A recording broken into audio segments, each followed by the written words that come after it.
Okay, a few things to remind you. Since right now you have complete your GA library design, and since you have activated this XML option, okay, if you look into your project, you cannot activate this XML documentation file. So that is why you bump into a lot of green curly line. Green curly line is because the data or function are protected label, so you need to add the comment to it. As you can see, since iteration-based objective is private data, so there is no any red, green curly line. But if your function or data are protected and public, you need to add the comment there. This comment will be added to your XML file. So remember that if you want to get rid of this red green curly line, you need to add the so-called tagged comment. Well, for example, in here, in order to get rid of this green curly line, you need to add this tag comment. So you just write. Actually, what you are doing is that you are doing the documentation for your library. So suppose I have added some description. So user need to the numbers of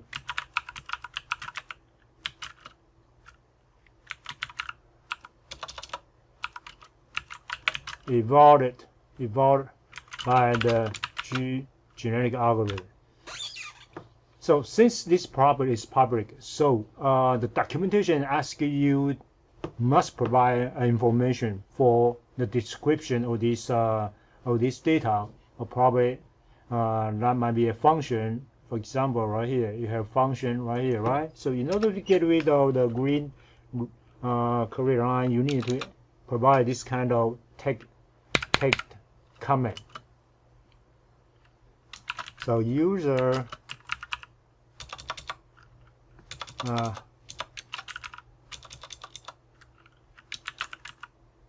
reallocate for the GA operations and do the chromosome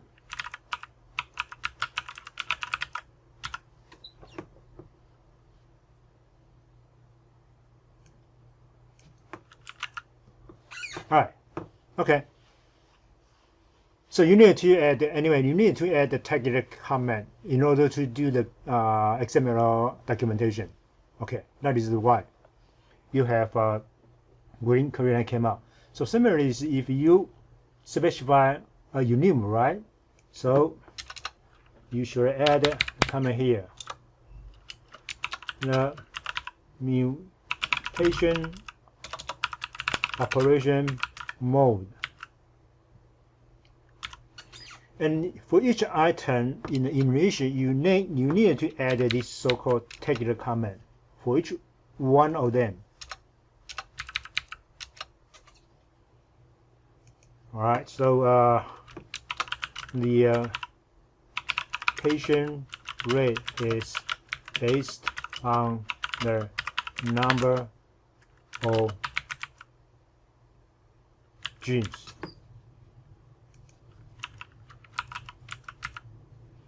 Okay, as you can see, in my Visual Studio, we have magenta color curly line, right? Because I have added spell checking. I think I have told you how to add that. That is related to the Visual Studio tool. So if you want to enhance the editing capability of Visual Studio, you can always try to find some add-in module for Visual Studio, which is irrelevant with C# programming language at all. So because I have installed this so-called spell checker, so I have this kind of editing capabilities. So if I move my cursor came here, you will see there's a helping gadget for me to do the spelling checking. So as you can see, total number. So you can ask help for that. So how can you add that? You need to extend basically that is the extension module for Visual Studio. So you come here and okay, manager extension right here. So currently, what kind of extension I have installed? You can check this. So I have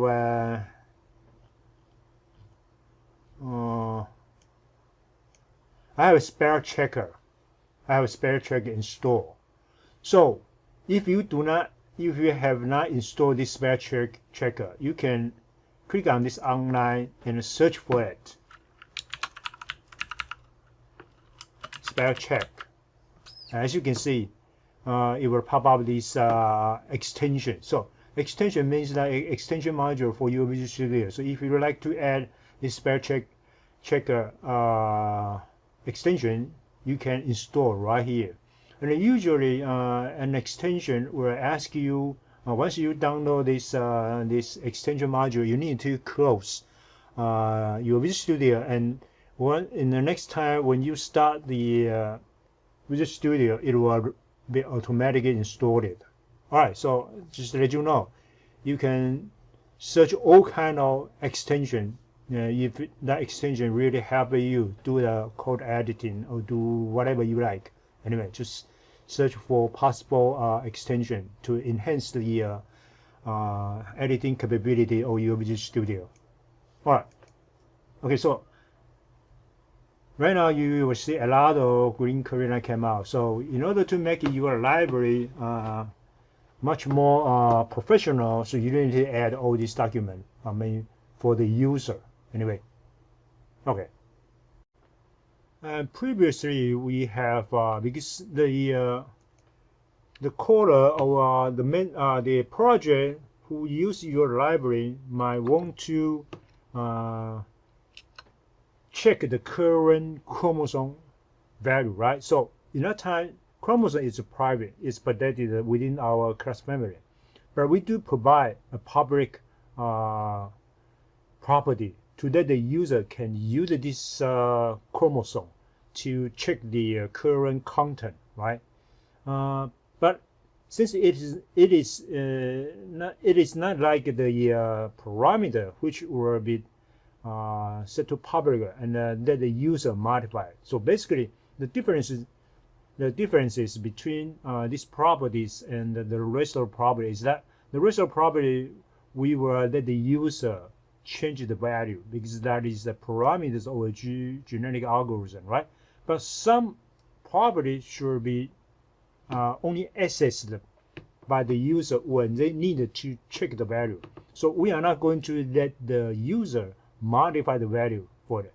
So in short word, this property will not be shown up in the property grid, will not be shown up in the user interface.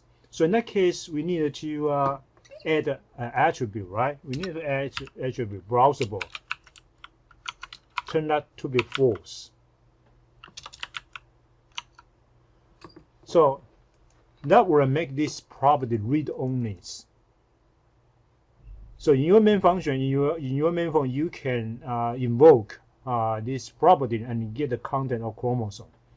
And among this kind of property, the most important one probably should be the best, so far the best solution, and so far the best objective value, right? So similarly, we will like to make anyway. If you think that a user might want to read this data, then you should provide a public property for the user to get it, to read it, but not then change it. So this kind of property will not be shown up in the private grid. All right, so let me just provide so far the best solution. So I have a public property.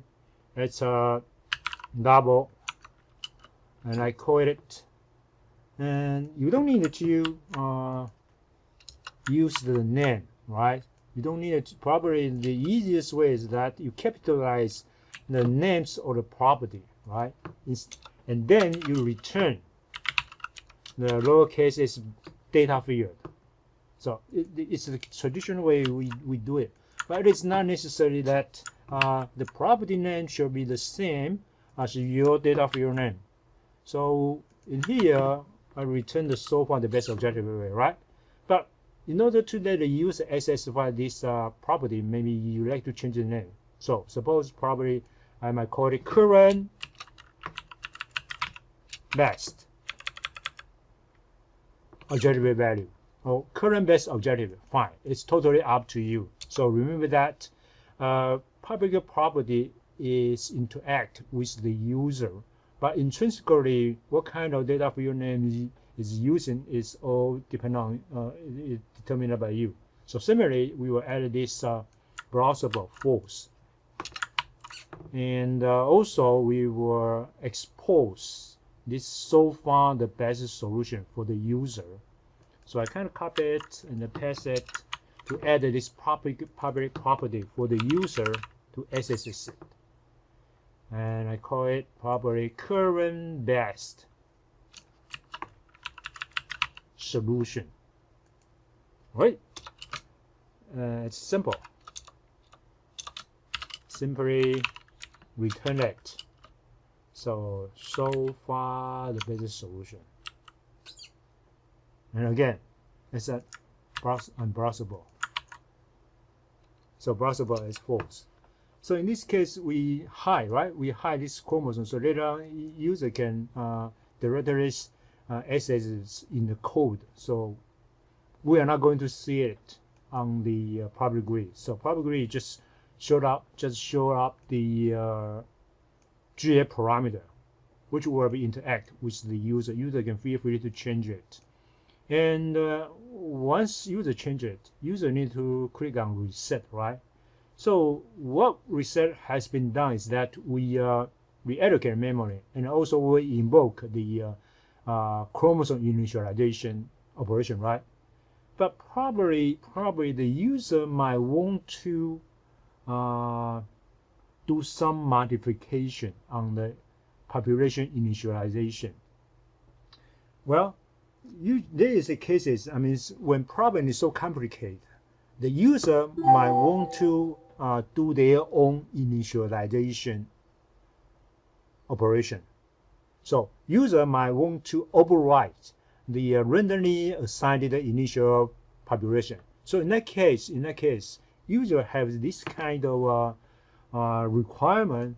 So what can you do? Even though the user can access all the chromosome, right? User can modify it, but this customer initialization should be done after after our GA reset and initialize all the chromosome, right? So which means that if you learn what we have learned in fuzzy inference system, your class needed to think about publish some event for the user. Once user want to subscribe this event, do some extra job. All right. So based on this kind of thinking, we should think about not just publish some public property. We also need to think about what kind of event should we provide in our genetic solver. So definitely, as you can see, it's in our reset operation, right? In our reset operation, we invoke this function, initialize population, right? So if we can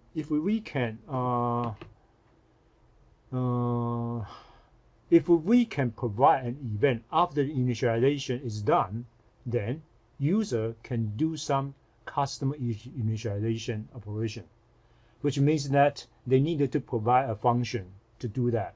So let us back to our reset function. So once everything has been done, we kind of invoke this initialization operation. So it's about the time we generate. Okay. So we would like to, well, file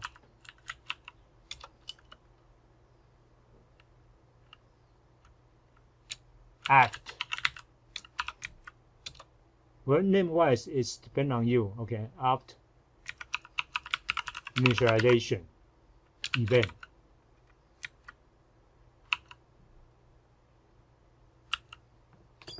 Okay, so we need to do that. So before we fire an event, we need what? We need an event declare. So let us go back to our property setting right here. All right.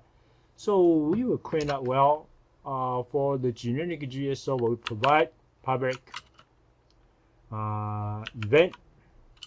And you need to use a delegation. We are not going to define our own delegation. We simply use the simplest event handler. Okay, so we use this built-in in Dynamic framework, the built-in event handler. We call event handler. This kind of delegate. So we will name it. Probably because we will set act initialization.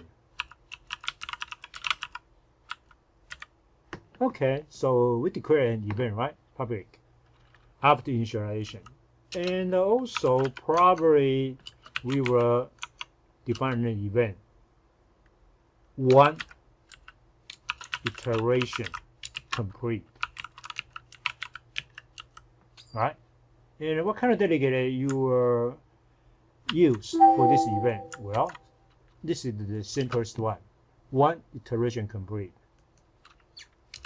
And probably we will set up another event handler best so far the best solution updated. Well, this event is actually quite important, right? I mean, the user knowing that well, since the best solution is updated, so user might want to change some user interface to update its current best solution, right? So, okay, so right now, similarly, we have this kind of event ready, right? So in order to that the derived class can directly fire this event, so we need to provide protected function for the derived class to fire this event. So protected, I might call it. Usually it's convention, okay? It's a kind of convention. Since you have event, right? So usually we will say on after initialization. On after initialization. So this function is fire the act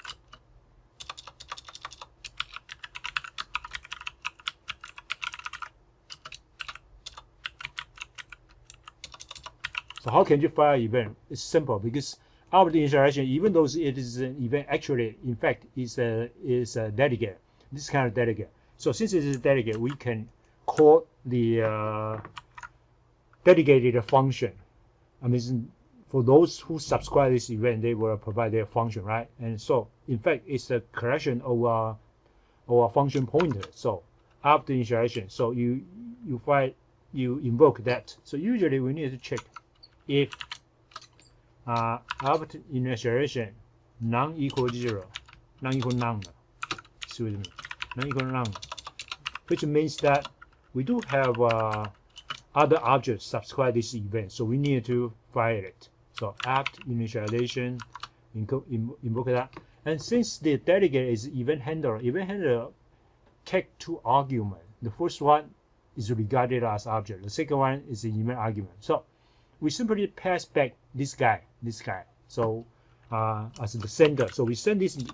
We say that well, me is the sender, and I'm not going to give you any event argument. So since once you get my reference, you can access all the public properties. So I'm not going to give you any extra information and put in the event argument. So as said, it's none. All right. So we have on after initialization function to let the user, to let the derived class can directly call it if initialization is done. So similarly, we might provide in here. I'm not going to. Probably I was. I might. Anyway, so I should provide this one. So far the best is updated. So on so far solution.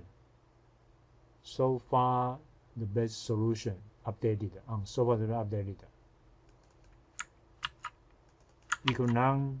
We'll fire that. Okay, so we have add this kind of info property, right? We have added this current best objective, current best solution, and we have added an event there. Alright, so we will let the user choose whether they want to subscribe this event or not. Let the user whether they want to access this property or not. So that is not our responsibility. And since you are designing a class, you should think about the cases that user might want to access this property or subscribe this kind of event to let us call their function. So that is the purpose for the event. All right. So how can we use it? I mean, in the application. So right here, suppose right now I'm in my cases, right? My case is so simple. So what I have provided is actually what I'm setting is a maximization problem, right? If all variables are 1,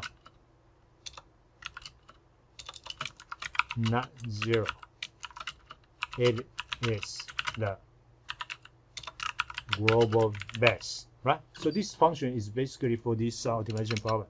So this is the only interface function we interact with the user. I mean, from the viewpoint of main form, right? So similarly, you can provide different kind of objective function, right? But it's not our cases. I mean, in your cases, what you have is a job assignment problem. So you need to specify this problem. Yeah. So for example, probably this might be I might set up. I might say this is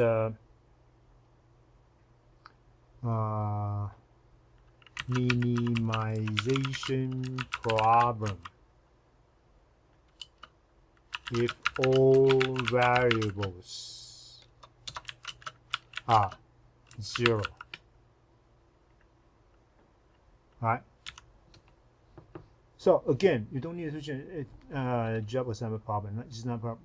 Oh, okay. This is anyway. I'm gonna call it problem.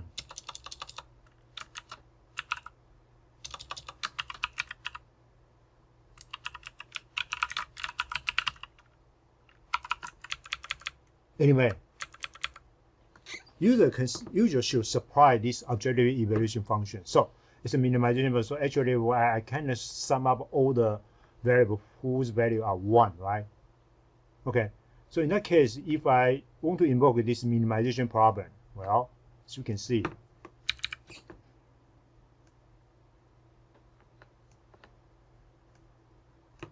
my GS solver, when user click this button, I was saying that, well, this time number of gene, well, again, depend on the numeric up-down, but right now it's a minimization problem. And what about the objective evaluation function, minimization 001? This is my objective evaluation function. Should I have a user interface? Yes, I like to have it. So right now your problem kind of invoke this problem, not this problem anymore. But again, as you can see, the objective function is exactly the same, right? Because right now it's a minimization, so the basic solution should be the O0, right? Okay, so all right.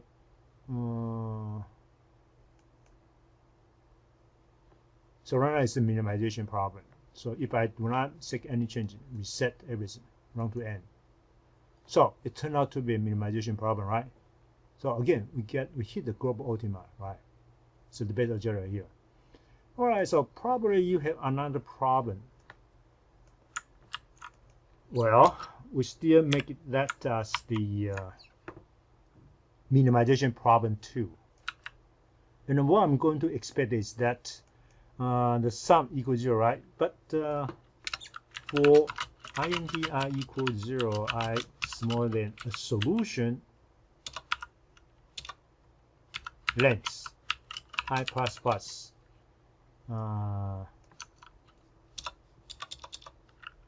if I divided by 2 exactly equals 0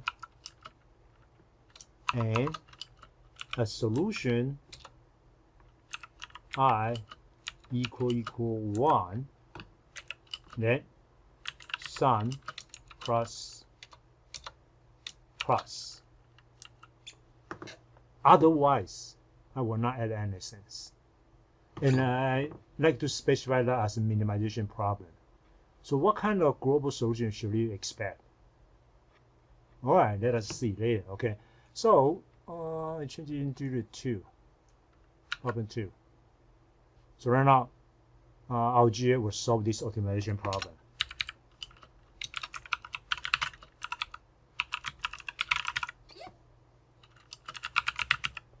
So as you can see, basically, the GA does not know anything about your optimization problem. What you need to provide the GA is an solution evaluation function only. So once your GA invoke this function, then definitely the GA will evolve the solution toward the best for you. So that is the beauty of this kind of mechanism. What your GA library interact with your application is via this objective function only. All right, so we reset everything, right? So we can do one iteration. So current is right. This is the best solution is 9. So keep reducing, right?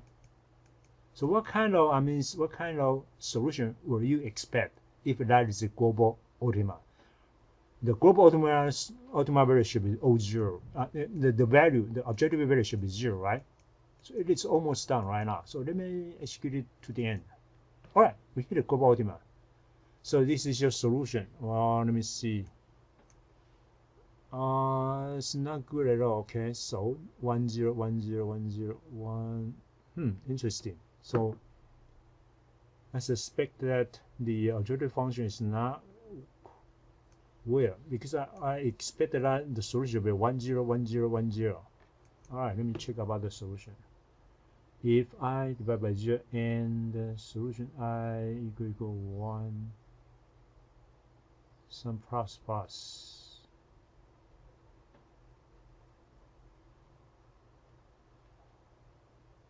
Okay, I needed to do another way. Okay, let me change it a little bit.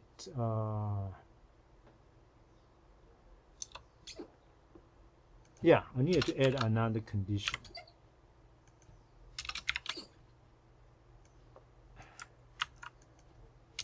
Okay, if this case, if this one, else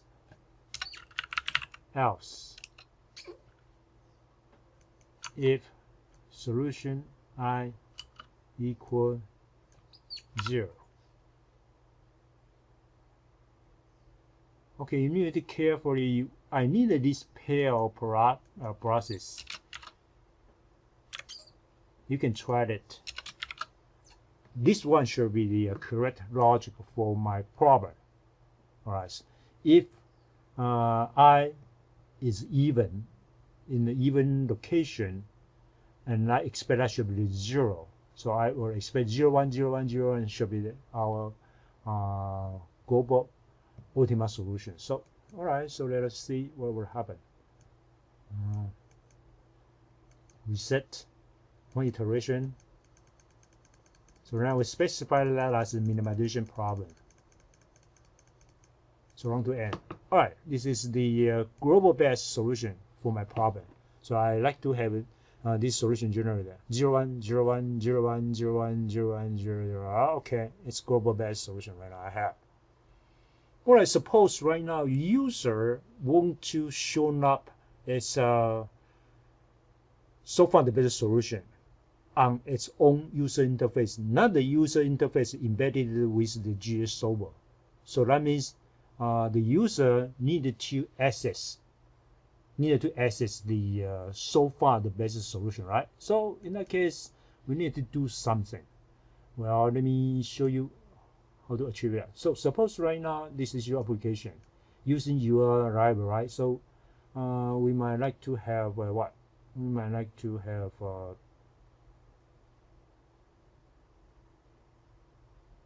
I think the first, the easy, probably should be the easiest. I put a label right here. So user need to implement its own coding, right? So label, let me say, label so far the best solution.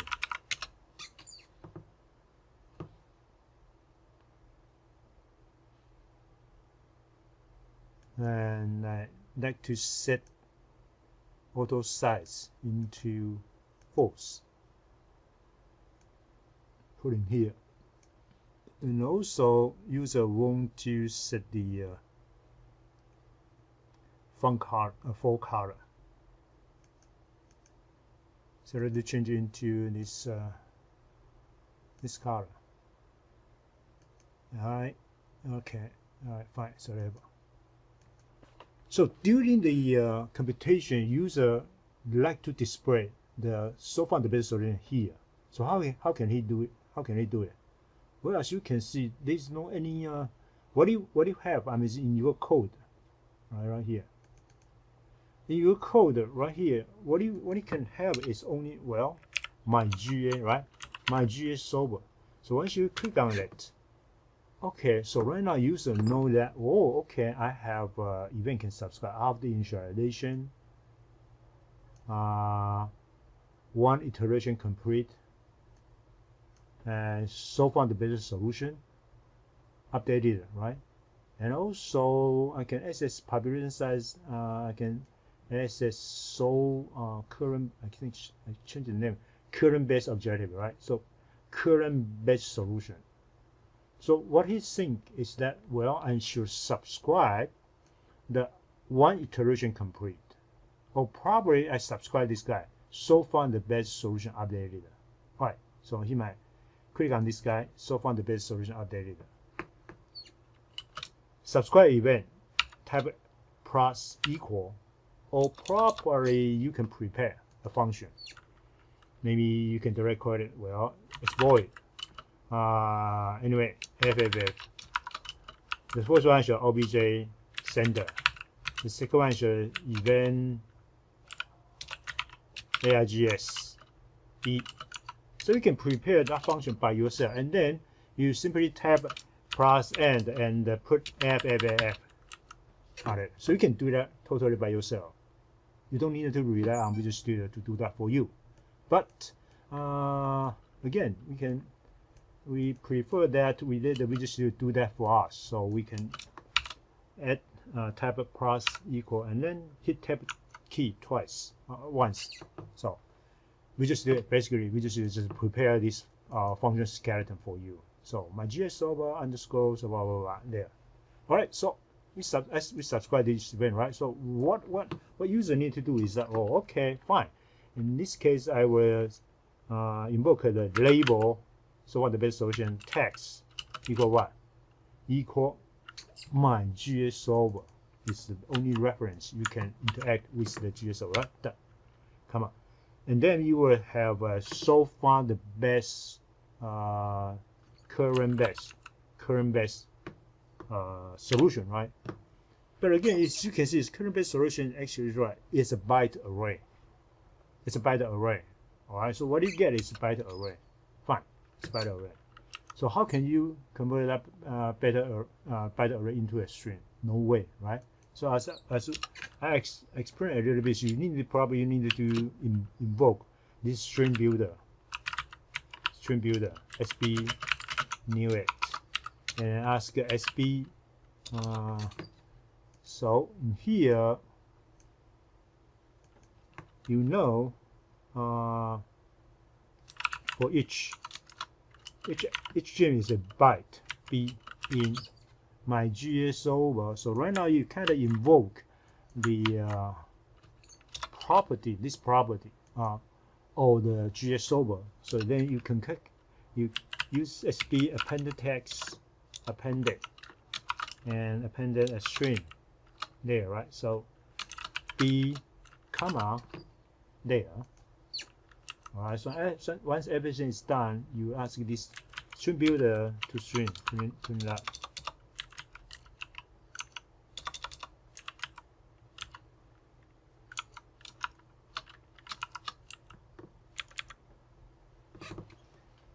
Okay, so that's it.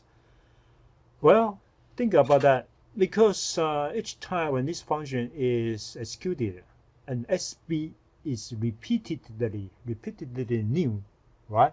So it is not necessary that we put this SB within this function. So if this case is suitable for your main phone, we might like that.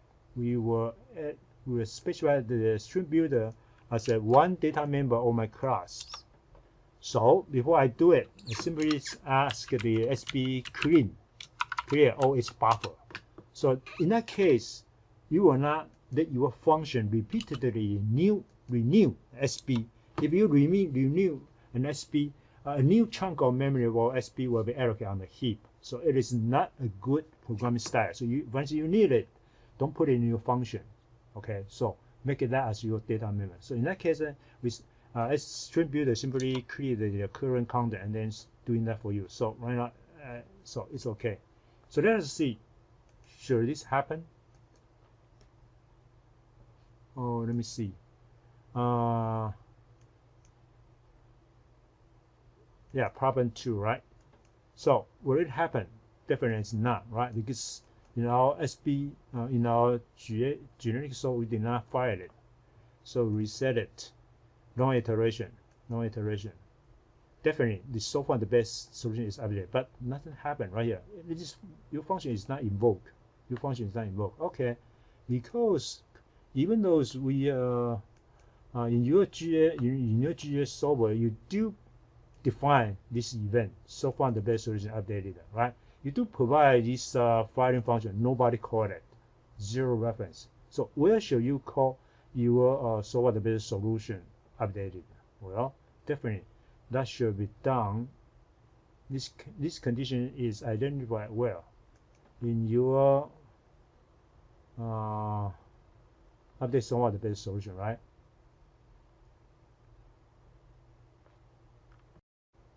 So in your GA operation function, once your so far the best solution is updated and is confirmed within your function right here, so you will file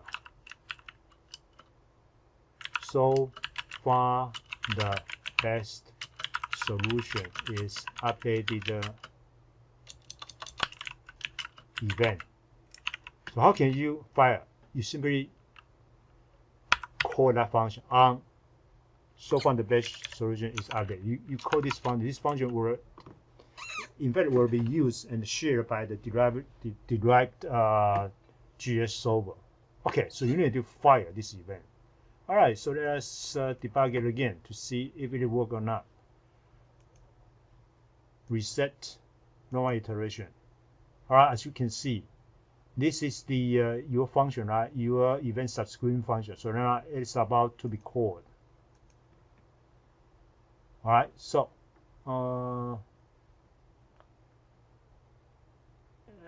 it's kind of weird. Always 0.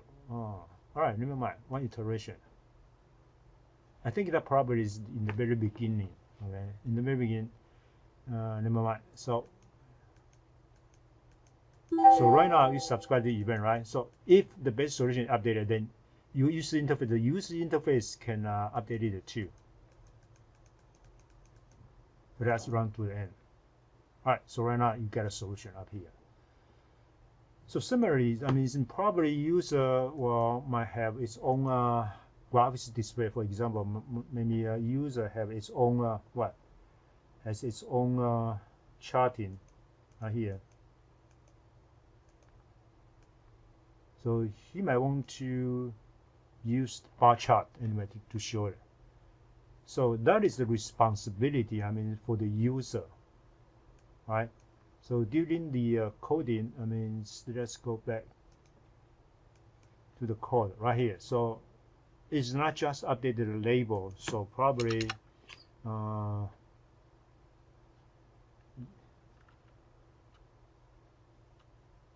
chart 1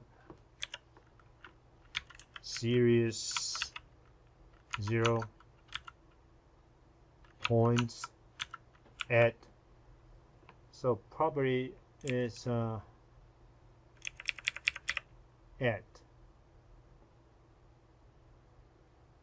y will be enough. Add y. So current best solution. Well, probably not here. So we have point, right? An editor within here. So user might want to, well, okay. So point add y, b value. So b value either way should be 0 or 1.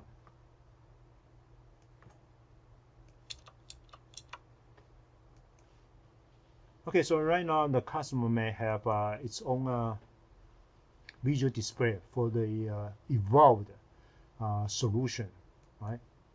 So run iteration.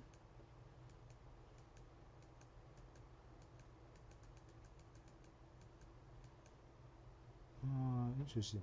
Start from 0, right? Oh, okay. We cannot do that because you keep it. So we need to.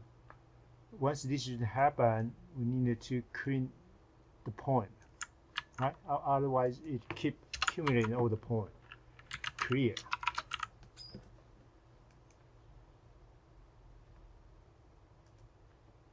Reset one iteration.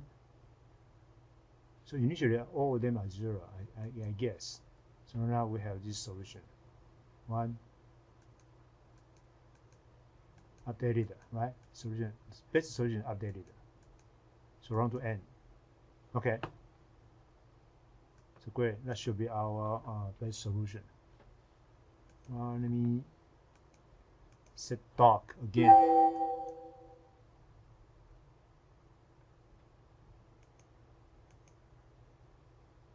Not dock, anchor.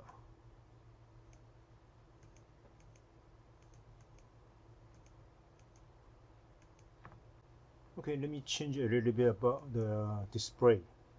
So up to this point, right? And also at the end, we like to do the SB append text string. So obj equal. Again, we ask my GS solver so far the best objective. Oh, okay, we did not current. I changed the name. Current best objective. Okay, so let us check about the value. So I guess probably the last best one is not updated. So reset, run to end. Yeah, I will see the objectivity is 1, not exactly equal 0.0. Okay, I found the bug. You see, I kind of update the solve the best objective in this line, but I fire the event in front before the value really updated. So I needed to move this firing statement once everything is updated. So the solve the best objective is updated, and then solve the solution is updated. And only after these two conditions is done, then I can fire this event. All right, so well, that is the bug. reset everything and run to in. So as you can see, it's perfect. So right now I got a global optima. Objective value is 0. Global optima here. Okay, so keep that in mind. You can add. So probably you might think that, well, since right now the user interface are embedded in the GA solver. So if my application want to subscribe event, for example, once user click on reset button, once user click on run one iteration button, once user click on run to end button, I need to do something. So in that case, it is better that we will the GA solver provide this kind of event for us in order to subscribe it, which means that we will need to do extra work once user click on these 3 buttons. So how can you do that? So to let the user subscribe the button click event, what you actually need is that you provide provide a button. For example, make it public, right? So button, button, reset button. Okay. So get. What kind of things should we return? If the monitor is none, we will return none. If the monitor is none, no any button exists, right? So we will return none. Otherwise, the monitor, we will get monitor that what? btn reset, right? So we will return button reset. So this is reset button. So similarly, we provide this kind of pop-up property, but again, it's not interface property. I mean, we don't need to let the user change it. User want to just access. So browser force run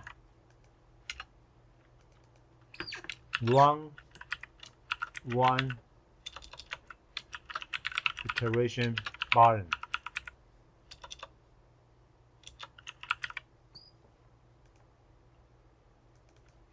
btn no one iteration.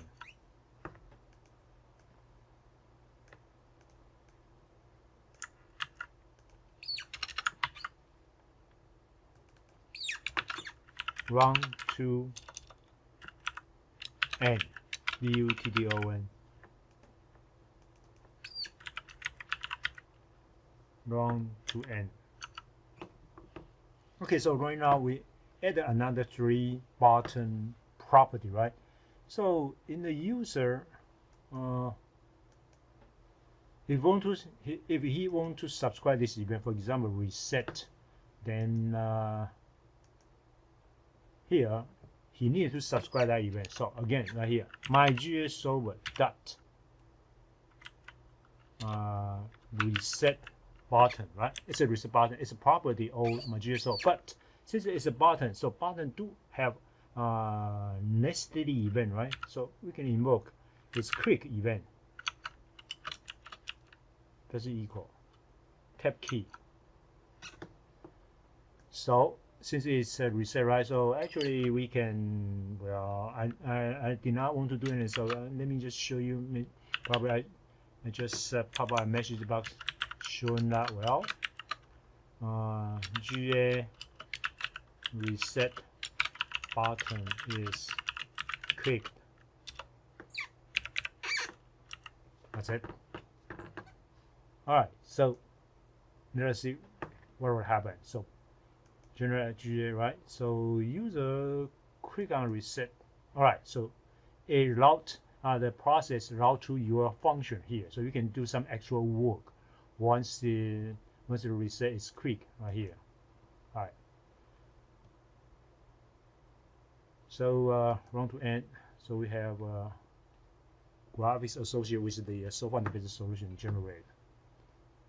Alright, so that will be all for the extra information or extra operation you can, or extra capability you can add to your GA solver once your customer need that function. Remember that we should provide property, we should provide event for the user, standard from the viewpoint of the user. If the user need things, we need to come back to our generic GS solver, try to provide such kind of accessibilities or functionalities or event for them.